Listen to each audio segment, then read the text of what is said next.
Баршаңызға қайырлы күн. Каналыма қош келдіңіздер. Бүгін сіздермен қызылшадан жасалынатын қызылша салатының рецептімен бөлісемін. Бұл салаттың ерекшелігі тұздық ретінде де пайдалансаңыздар болады. Осылай банкіге жауып қойсаңыздар, кез келген уақытта борщ тағамын дайындаған кезде осы салаттың керекті мөлшерін салып қосатын болсаңыздар, сіздерде өте дәмді, қып-қызыл болып шығатын борщ тағамы дайын болады.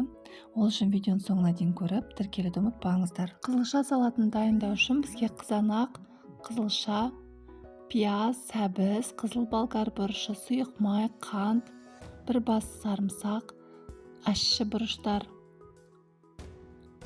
тұз, лавр жапырақтары, қара бұрыш, паприка және осындай 9% уксус қажет болады. Қызыл болгар бұрыштарының орнына көк түсінде пайдалансаңыздар болады. Ең алдымен дайындап болған көкөністердің барлығын видеодағыдай турап шығамыз.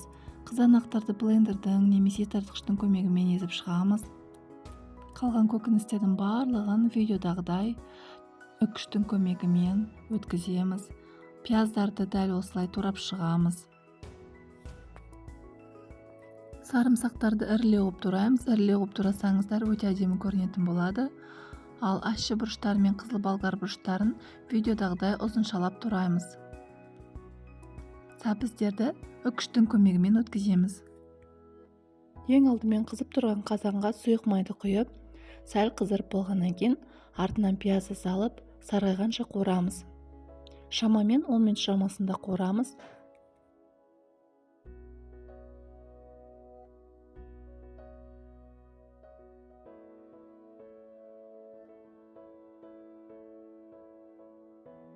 Минуттай қуырып болғаннан кейін пиязымыз сарғаяды. Сол кезде сәбізді салып, жақсылап араластырып, 5 минут шамасында қуырамыз.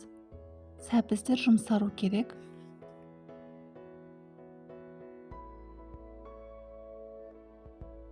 Бес минуттай қуырып болғаннан кейін артынан қызылшаны салып, жақсылап араластырып қуырамыз. Шамамен 10 минут аралығында қуырамыз. Міндетті түрде араластырып тұруымыз қажет. Олай жасамаса, асты жабысып қалуы мүмкін.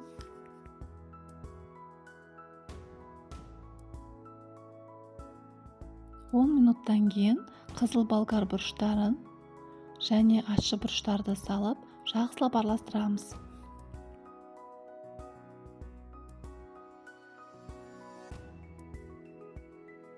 Араластырып болғаннан кейін артынан езілген қызанақтарды, сарымсақтарды,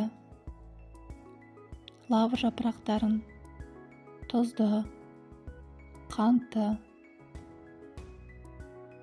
қара бұрышты және паприканы саламыз. Паприканы салынған видеосы түспей қалыпты, бірақ паприканы міндетті түрде саламыз. Міне, мен сіздерге көрсетіп өтейін. Паприканы салып, жақсылап араластырамыз. Артынан 9% уксусты 4 ас қасық құямыз. Уксусты міндетті түрде қосамыз, себебі осы уксустың арқасында қызылшаның түсі қып-қызыл болып сақталынады және банкінің атылмауына септігін тигізеді.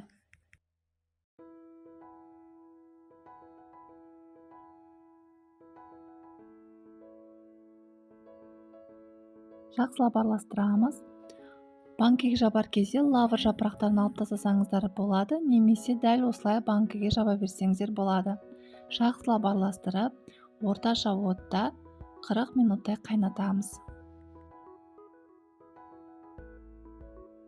Арасында міндетті түрде араластырып тұруымыз қажет. Банкілерді залалсыздандырған кезде мен осындай духовканың көмегімен залалсыздандырамын. Яғни 15 минутқа қоямын. Бірінші пешімізді жақпай тұрып, банкілерді салқын пешке салып аламыз. Банкілерді салғаннан кейін барып пешімізді қосамыз. 15 минутқа вверх-вниз режимінде 130-140 градусқа қоямыз.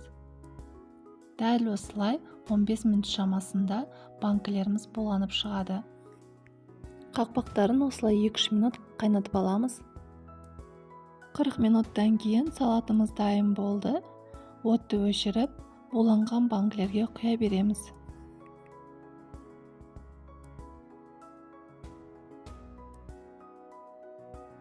Дайын болған банкілерді төңкеріп, орамалмен жылы етіп орап, бір күнге қалдырып қоямыз.